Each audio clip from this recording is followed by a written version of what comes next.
on the way kami papuntang Santa Rosa dun sa online hub. So hindi kami nakagawa ng video kagabi dun sa raffle, dun sa Dreamboard. So medyo blurry ngayon yung ano natin kasi nagda-drive si Apsayan. So ngayon, bubunutin natin yung 5 na nag-ano ng Dreamboard.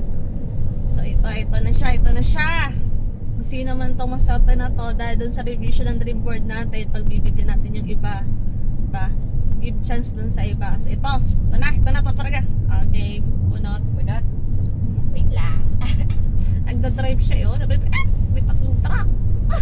Okay na to. Ito na, okay na. Ang lupit. Ay! Ito na talaga. Ito na siya. Nag-request ng iPad na lalagyan. Charan! Si Upbet. Oh, congrats, Upbet. Nanalo ka na. Yes! Sa jacket!